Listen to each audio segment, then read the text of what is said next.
Alors, on va commencer tout de suite avec vous, Monsieur Guillot. On entend depuis l'été, et puis même hier, avec une déclaration de Jean Pélenchon, pas mal d'actualités et de contre-vérités sur le Grand Paris. En tout cas, ça continue à bouger énormément. On a notamment évoqué le sujet de priorisation dans les budgets. Alors, Monsieur Guillot, dites-nous, c'est quoi la vraie actualité du Grand Paris ? La vraie actualité du Grand Paris, c'est qu'on avance. Et qu'on avance dans le sens souhaité, je pense, par les habitants, par nos concitoyens, puisqu'on vient de terminer un cycle de 21 réunions publiques sur la ligne rouge sud, dont on va précisément parler, et dont 10 gares concernent le Val-de-Marne, avec une très forte participation de la population, à peu près 300 personnes par réunion quand même, donc c'est pas négligeable, au cours desquelles on a expliqué très concrètement comment les gares du Grand Paris vont arriver dans chaque commune, comment vont se faire les interconnexions, quel sera le temps de correspondance, quelle sera la durée des travaux, comment va-t-on organiser l'évacuation des déblais. Donc autant de choses extrêmement concrètes. Ce qui est quand même tout à fait essentiel, c'est de voir que les choses avancent. Ça avance également. J'ai signé avant-hier avec Dominique Adneau, le maire de Champigny, l'acquisition du terrain de la gare de Champigny. C'est quand même très important parce que c'est un investissement de plus de 4 millions d'euros de la Société du Grand Paris. On va avoir une gare tout à fait essentielle, on en parlera sur l'impact des CDT, mais au concret, les choses avancent dans l'intérêt de nos concitoyens. Vous qui avez fait donc 21 réunions, c'est ça, 21 réunions sur les 3 derniers mois. C'est quoi l'ambiance sur les 2 derniers mois? C'est quoi l'ambiance? C'est quoi le retour de la population? Ce sont des gens très impliqués, très intéressés? Ce sont des gens effectivement très impliqués, très intéressés, avec de très bonnes questions. Des questions très concrètes. Est-ce que l'arrivée du Grand Paris Express en souterrain va provoquer des vibrations sous ma maison? Est-ce que je pourrais toujours me garer? Pourquoi est-ce que vous n'avez pas prévu une sortie sur telle avenue et pourquoi vous la mettez à tel endroit? Combien y aura-t-il de batteries d'escalators et d'ascenseurs dans la gare? Du point de vue sécurité, qu'est-ce que vous me donnez comme garantie qu'il n'y aura pas de problème? Donc des choses vraiment très très très précises. Et toutes les réunions sont bien passées. À la fin de chaque réunion, il y a eu des applaudissements, je pense, parce que nos concitoyens ont vu que l'ensemble des pouvoirs publics travaillaient de concert. Parce qu'il y avait non seulement ceux du Grand Paris, mais le STIF, qui est l'autorité organisatrice, était très présent, a participé à toutes les réunions, y compris les administrateurs du STIF, la RATP, la SNCF, RFF, les services des intercommunalités, des communes, des conseils généraux. Le conseil général de Val-de-Marne a une part très importante. Et ce sont des réunions qui sont passées sans couac, sans difficulté. Elles ont été préparées à l'amont, ça demande du travail. Mais ce qui est rassurant, c'est le message d'encouragement qu'on a reçu en disant « tenez bon, allez-y et on attend le métro de pied ferme ». Alors justement, le Val-de-Marne, c'est traversé par la ligne rouge sud, principalement. Je crois que c'est 10 stations sur les 16 qui sont dans le Val-de-Marne. Le premier train, c'est toujours prévu pour 2018 ? On est toujours, si tout se passe bien sûr, on est toujours sur un objectif de première mise en service fin 2018 et puis échelonné en fonction. C'est pour ça qu'on a prévu à ce stade 7 tunneliers. Sur ce premier tronçon, c'est important, mais si on veut à la fois tenir la distance, et les calendriers, on a besoin de ces 7 tunneliers qui partiront à l'est, à l'ouest et qui vont grignoter. Vous savez, un tunnelier, ça fait en moyenne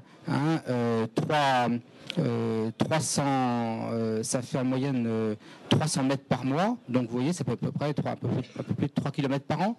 Donc on a 33 km sur ce premier tronçon. Bon, donc il faut qu'on y arrive. Oui, je vais commencer tout de suite.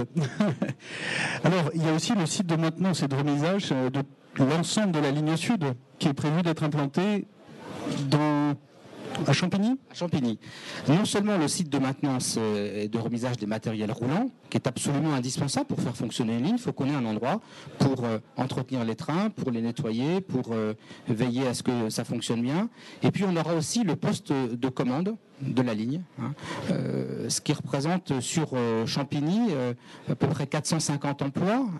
Et on sait qu'on aura à Vitry également un site de maintenance industrielle pour l'infrastructure, cette fois-ci, autour de 200 emplois.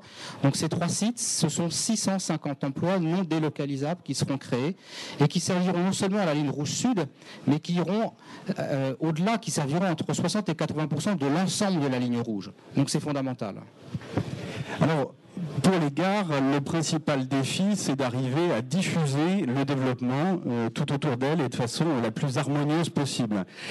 Pour nous parler des contrats de développement territoriaux, Jacques Touchefeu, donc vous êtes directeur général de l'EPA-ORSA, c'est le grand territoire qui inclut notamment Orly et Rungis. Est-ce que vous pourriez nous faire une introduction, nous présenter ce qu'est un CDT ? Oui. Je ne vais pas rentrer dans la mécanique administrative et institutionnelle d'un CDT, c'est pas le sujet. Le sens du CDT, en fait, c'est directement référé au sens premier de la loi du Grand Paris, de ce projet du Grand Paris, qui est de renforcer profondément l'attractivité économique de l'Île-de-France dans le jeu des capitales mondes. C'est ça l'objectif. Donc l'objectif, c'est effectivement le développement économique et tout ce qui aidera au développement économique. Évidemment, la capacité de fonctionner dans cette grande métropole, pour les gens, pour les salariés, c'est effectivement pouvoir se déplacer. D'où, effectivement, la question du métro. Et la question aussi, c'est de pouvoir y vivre. Donc, y compris se loger, et puis pratiquer finalement la vie quotidienne dans la métropole. Donc en fait, les contrats de développement territorial, c'est la façon de traduire sur les différents territoires qui vont être desservis par le métro, la façon dont on va produire du développement. Ces territoires vont produire du développement, tant pour la dimension économique que la capacité à accueillir les gens dans la métropole pour qu'ils puissent y vivre et qu'ils puissent y rester. Puisqu'on a aussi un souci dans cette métropole, c'est que les gens viennent pour démarrer leur vie professionnelle, mais souvent, ils quittent pour aller ailleurs, puisque les conditions de vie sont, je dirais, parfois un peu compliquées dans cette grande ville. Alors, je me retourne vers vous, Monsieur Guyot. La Société du Grand Paris, elle a un rôle vis-à-vis des CDT ?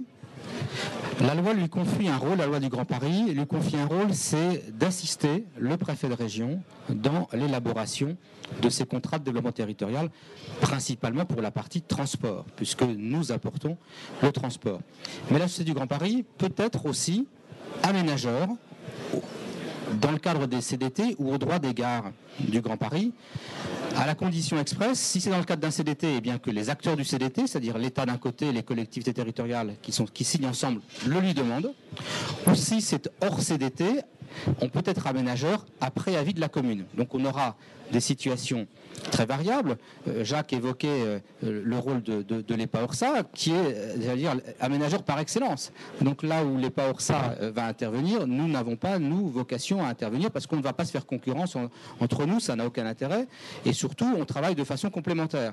Donc notre cœur de métier, c'est d'abord de construire le métro, mais on peut intervenir dans le cadre des CDT, si c'est souhaité, ce qui est très important quand même. Parce que les CDT, ils ont une ampleur géographique qui dépasse la stricte gare du Grand Paris Express. Mais c'est quand même la gare qui est un peu le point de départ, autour duquel les choses vont s'organiser, vont rayonner, puisque l'objectif, c'est quand même d'avoir de nouvelles centralités avec des activités économiques, des logements, et on regarde les objectifs, par exemple, de territorialisation de logements que le préfet de région a fixés. On voit bien que c'est tout à fait important. Jacques en parlera de façon plus savante, mais aux Ardoines, on voit bien les objectifs de développement économique et industriel. Bon, donc c'est autour de la gare que ça va s'organiser. Nous pouvons avoir un rôle, mais ça se fait en étroite coordination avec les acteurs locaux. Alors justement, Monsieur Touchefeu, du fait même de la taille de votre territoire, vous avez des CDT à proximité, en lien direct. Alors, quels sont les CDT que vous accompagnez et quelles sont leurs ambitions ? Alors effectivement, en tant qu'aménageur d'une opération d'intérêt national, c'est la traduction justement en termes de développement de ce projet du Grand Paris, qui d'ailleurs dans la loi est énoncé comme un projet d'intérêt national aussi. Donc notre travail était d'ailleurs déjà de fabriquer ça et effectivement est amplifié à travers la loi du Grand Paris. Donc sur notre territoire, dans le cadre du projet stratégique directeur, d'ailleurs qui avait été approuvé au démarrage de l'OIN par la gouvernance, je rappelle, de l'établissement public, c'est l'État, la région, le département et les 12 villes. Donc c'est l'ensemble des 4 niveaux de puissance publique qui fédèrent leurs énergies pour transformer ce territoire. Il y avait effectivement 2 territoires absolument majeurs identifiés pour le développement métropolitain. C'est le pôle d'Orly et c'est le secteur des Ardoines. Alors, sachant que sur le pôle d'Orly, il y a effectivement un contrat de développement territorial qui se travaille. Il se travaille par le fait générateur de l'arrivée de la ligne bleue, le prolongement de la ligne 14, l'existence de 3 gares sur ce secteur-là, sur 3 km. La gare qui se situe entre le marché d'intérêt national et Belle-Épine, le grand centre commercial. La deuxième gare qui est en articulation avec le RER à Pont-d'Argis. Et la troisième gare qui est la gare de l'aéroport d'Orly, future gare TGV également de l'interconnexion sud.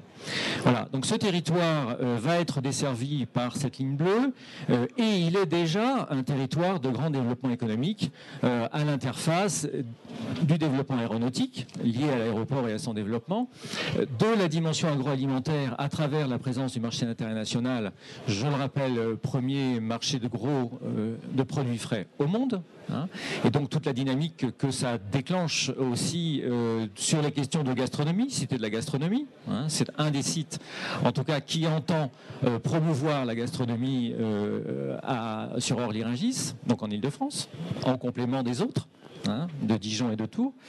Et c'est aussi quelque chose qui a trait à l'industrie agroalimentaire de manière évidente dans toutes ses dimensions de recherche amont et de mise en œuvre. Et puis, il y a une troisième dimension à ce pôle, c'est la dimension tertiaire. Évidemment, l'hyperconnectivité avec l'aéroport, avec le TGV, avec le métro, avec les tramways, etc.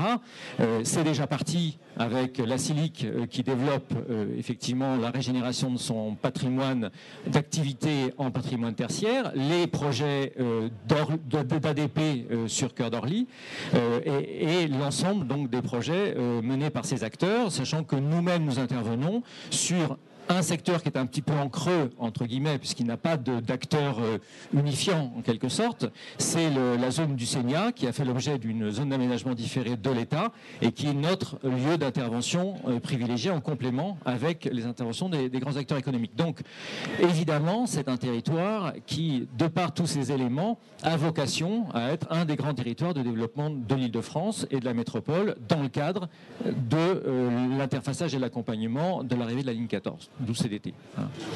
Alors, juxtaposé à votre territoire, sur toute la partie sud de Paris, on parle de la vallée scientifique de la Bièvre. Vallée scientifique qui accueille notamment l'Institut Gustave Roussy, le fameux campus cancer.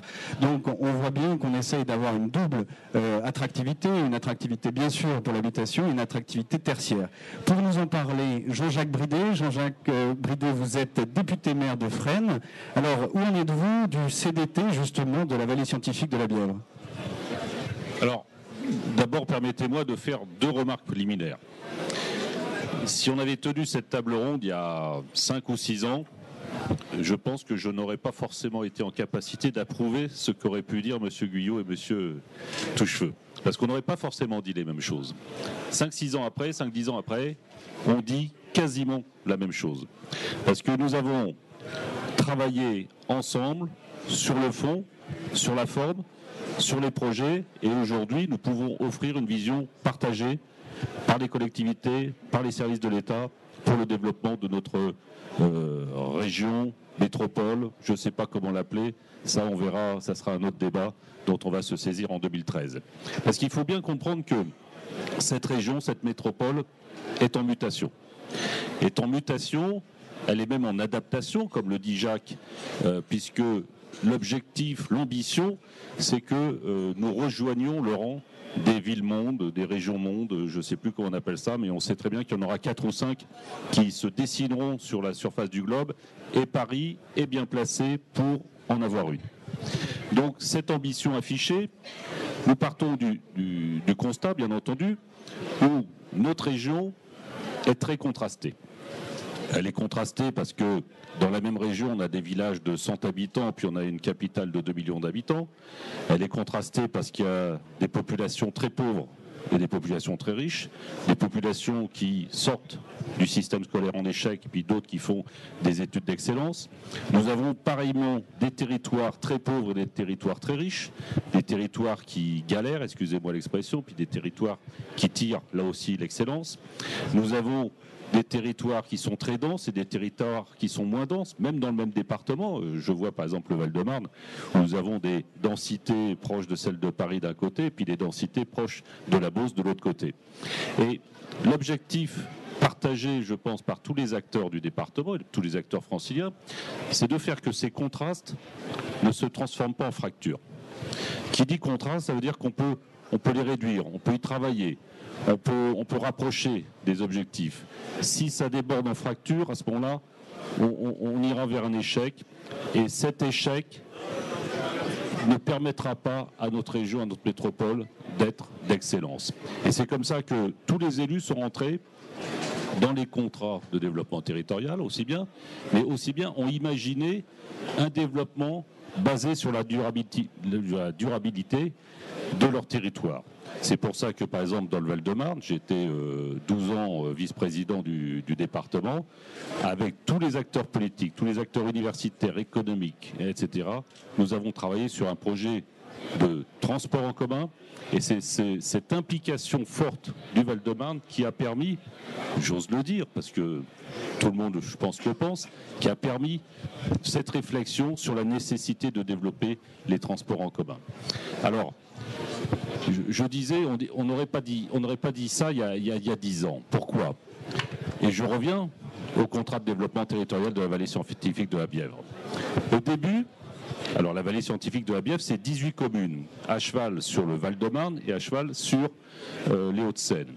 Ces communes sont liées par une installation très importante d'outils, d'instruments, d'équipements, de recherche, de soins, de santé et de développement universitaire tournés autour des sciences de la vie et de la médecine. Bon. Au départ, la vision territoriale qu'avait l'État de notre territoire, c'était une vision d'un territoire résidentiel, où on allait construire du logement entre Paris, qui était un grand centre de développement, et Saclay, qui était aussi un centre de développement. On ne donnait pas une vision de développement à partir de nos outils de santé et à partir de notre projet de développement territorial, un projet économique. Être catégorisé dans la partie purement résidentielle, voilà. C'est presque c'est ce que les spécialistes hein. appellent la gentrification. Voilà. Et en plus, gentrification, ça veut dire que on éloignait les populations les plus populaires, hein, au détriment de populations plus aisées. Nous avons refusé, et nous avons convaincu l'État, par un travail d'études, de recherche, d'imagination, pour que, au travers du CDT, aujourd'hui, l'objectif à 2020-2025, c'est qu'il y ait un emploi pour un habitat. On ait un équilibre 1-1 entre l'activité et l'habitat. Ce n'était pas un objectif gagné d'avance, mais c'est en travaillant en partenariat avec l'État que nous y avons réussi. Un autre exemple aussi, par exemple, M. Guyot, on était il y a quelques mois sur le site de l'IGR, parce qu'il y avait des différenciations de positionnement de la gare, qui est la gare principale, puisqu'elle est à la connexion entre la ligne bleue et la ligne rouge, donc une gare essentielle pour le développement de l'IGR. Nous n'avions pas la même vision sur l'emplacement de cette gare entre les services de l'État et les élus, et nous nous sommes mis d'accord avec un déplacement sur place, déplacement du ministre Maurice Leroy à l'époque, et nous avons convenu, voilà, c'est en travaillant en bonne intelligence, en amont, non pas en traitant les problèmes en urgence, mais en les traitant dans la durée, dans une vision partagée, que nous résolvons les problèmes. Est-ce qu'on pourrait dire que finalement les CDT, ces contrats de développement territorial, sont des outils de démocratie territoriale ? On peut le dire. Alors, c'est pas encore gagné, parce que pour l'instant, on les a écrits. On va les signer. celui de la VSB qui est en bleu là, on va le signer de bientôt. Le vert, puisque Fresnes est vous voyez, il est assuré, le territoire de Fresnes. Donc nous sommes entre les deux CDT, celui d'Orly et celui de la VSB. Celui d'Orly est encore à écrire. Après, quand il sera écrit, quand il sera signé, il faudra le réaliser. Parce que ça veut dire qu'il y a des mobilisations importantes, des mobilisations budgétaires, des libérations de fonciers. Il y a des fonciers qui appartiennent à l'État, il y a des fonciers qui appartiennent à des opérateurs privés. Donc il va falloir quand même continuer à travailler, à imaginer, à développer notre partenariat avec tous les acteurs de l'État et toutes les collectivités, qu'elles soient régionales ou départementales, pour continuer à convaincre, pour continuer à réaliser. Et nous, les élus de territoire, et je pense que Jean-Pierre dira la même chose, nous voulons construire un territoire pour les gens qui habitent aujourd'hui, pour les gens qui travaillent aujourd'hui, pour que leurs enfants restent et qu'ils vivent de mieux en mieux. Alors ça veut dire vivre de mieux en mieux, ça veut dire des transports en commun, ça veut dire de l'activité pas loin du lieu d'habitat, ça veut dire des espaces verts, ça veut dire des lieux de culture, de sport, de loisirs, etc. Donc c'est tout ça que nous imaginons. Alors justement, Jean-Pierre Spielbauer, vous êtes maire de Brie-sur-Marne, donc là on va aller de l'autre côté du Val-de-Marne, on fait le grand écart. Vous profitez d'un hub, notamment avec le pôle d'attractivité Cœur des Cartes et avec l'université éponyme, mais c'est aussi le cluster de la ville durable que vous êtes en train de mettre en place. Alors, est-ce que vous pourriez nous parler justement de ce que vous apportent les CDT sur votre territoire ? Pendant très longtemps, on a parlé de rééquilibrage à l'Est, et je pense que cette notion est en train de disparaître, heureusement.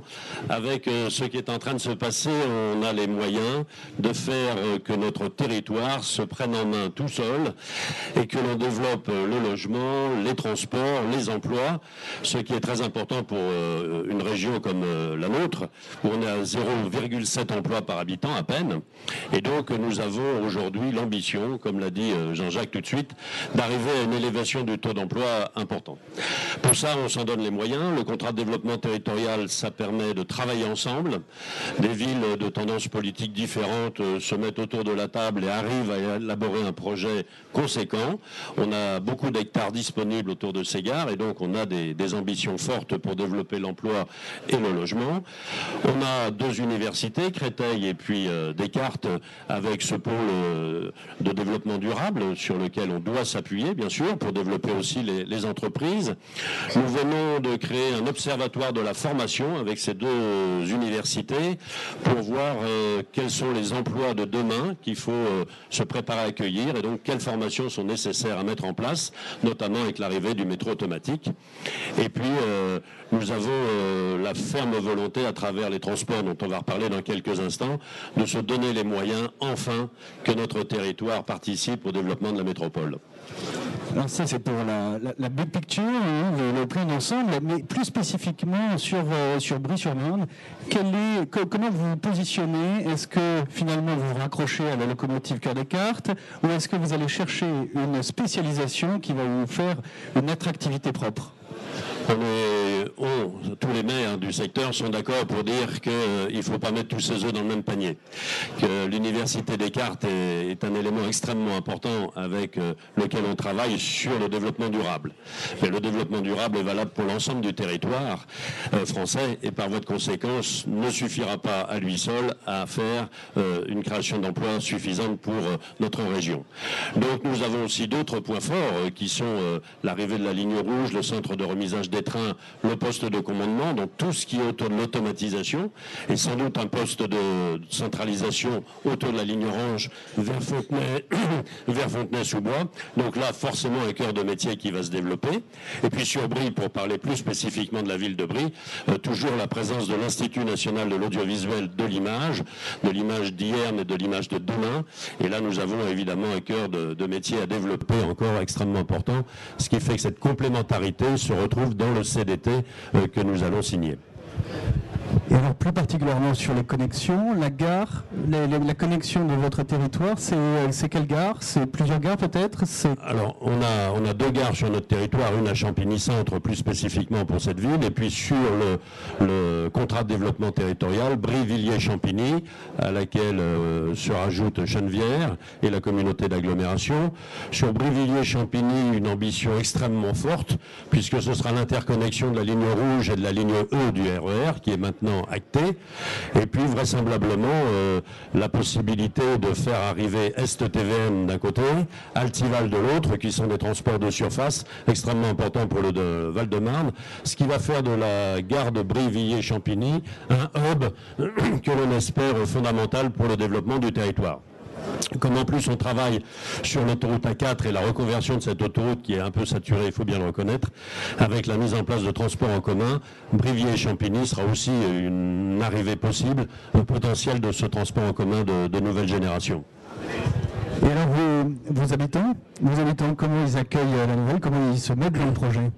Les habitants sont extrêmement sensibilisés à cela. On était très nombreux, comme l'a dit Étienne Guyot tout à l'heure, à la réunion publique qui a eu lieu. Plusieurs centaines de personnes se déplacent avec un avis extrêmement favorable, posant des questions extrêmement pratiques. C'est très bien d'avoir des trains, mais comment est-ce qu'on va à la gare? Et donc nous avons tout un travail aujourd'hui sur le rabattement, sur l'évolution des autobus et des moyens de transport en commun pour rallier la gare et donc se permettre d'en profiter au maximum. Alors je me tourne à présent vers vous, Monsieur Boudet. C'est aussi un territoire de forte connexion qui va se développer dans la vallée scientifique de la Bièvre. Mais ce Transval-de-Marne, il nous connecte à la ligne RERB, qui sera, j'espère, améliorée dans son fonctionnement, mais il nous connectera aussi à une des gares de la ligne bleue, y compris le T7, celui qu'on appelle le T7, c'est-à-dire le tramway qui va être mis en service dès 2013. Voilà, donc beaucoup de connexions. On ne peut pas mettre des gares dans toutes les villes, donc il faut travailler sur la connexion à partir de TVM, donc des bus en site propre, ou à partir d'autres lignes de réseau telles qu'on peut les imaginer, avec le STIF, là, cette fois-ci, et avec les RATP. Les retours de vos habitants?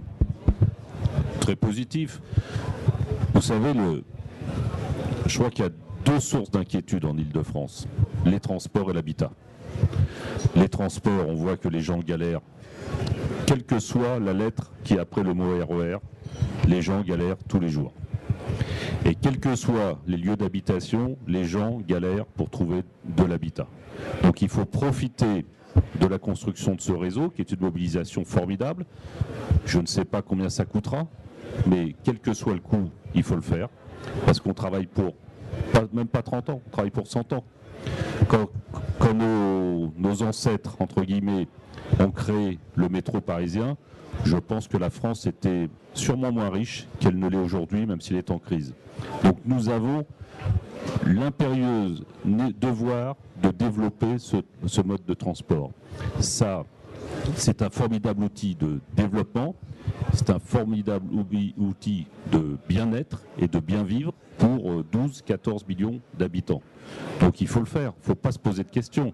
Et autour de ces gares, il faut densifier autour de l'habitat, autour de l'activité, autour d'un habitat accessible à tout le monde, et autour de l'activité ouverte sur notre économie en mutation. Voilà ce qu'il faut faire. Il ne faut plus se poser de questions, il faut y aller. Merci. Alors le mot de la fin va vous revenir, Monsieur Guyot. Comment, vous qui avez la vision sur l'ensemble de l'Île-de-France, comment caractérisez-vous le Val-de-Marne? Est-ce que c'est un bon élève? Il ne m'appartient pas de distribuer des bons points et des mauvais points. Ce que je veux dire simplement, c'est que nous travaillons de façon très, très étroite avec les collectivités du Val-de-Marne. Bien évidemment, le Conseil général, qui a été tout à fait moteur. Je pense que le rôle joué par Orbival, le rôle joué par le département dans la fédération des différents acteurs, a fait qu'aujourd'hui, effectivement, la ligne rouge sud est celle qui va partir la première en enquête publique, avec ses 33 gares. Avec ces 33 km et ces 16 gares, il y en a 10 dans le Val-de-Marne. Le reste, c'est dans les Hauts-de-Seine, et puis il y en a une en Seine-Saint-Denis et une en Seine-et-Marne. Donc c'est tout à fait fondamental d'avoir eu cette coordination, cette fédération des acteurs. Parce qu'elle joue un rôle, déjà, vous l'avez rappelé, monsieur le député, sur le plan de la vie quotidienne des gens. N'oublions pas, le Grand Paris Express, c'est un projet qui va améliorer de façon considérable la vie quotidienne des gens. Non seulement les voyageurs, en créant une offre supplémentaire, en désaturant les réseaux existants, ça c'est très important, mais aussi parce que, comme l'ont rappelé les différents intervenants, au droit des gares et autour des gares dans les CDT, il y aura de l'activité, des commerces, des emplois, des logements, donc de la vie quotidienne. Ensuite, il y a dans le Val-de-Marne, à Champigny, l'interopérabilité, c'est-à-dire la possibilité pour un train de la ligne rouge d'aller sur la ligne orange ou inversement, avec une gare interopérable dont j'ai signé l'acquisition avant-hier. Ça veut dire quoi? Ça veut dire que là aussi, en termes de confort du voyageur, de temps gagné, de diminution de temps de correspondance, le Val-de-Marne va être très gagnant, pas seulement le Val-de-Marne, puisque la ligne rouge, elle se poursuit en Seine-Saint-Denis à l'est et dans les Hauts-de-Seine à l'ouest. Et puis la ligne orange, elle remonte aussi en Seine-Saint-Denis, elle a un rôle fondamental, cette ligne, en termes de vie quotidienne aussi. Mais le Val-de-Marne est au croisement de ces différentes problématiques et nous travaillons très bien. Donc moi, je m'en réjouis et il faut que ça continue, bien sûr. Merci beaucoup, merci messieurs pour vos témoignages qui démontrent bien que les CDT d'une part sont l'outil qu'il vous fallait pour réussir ce développement harmonieux. En tout cas, vous avez l'air tous très bien avancés. Eh bien, merci aussi au Val-de-Marne qui nous a accueillis pour cette conférence et on va se retrouver pour un apéritif. Bonne journée. Merci beaucoup.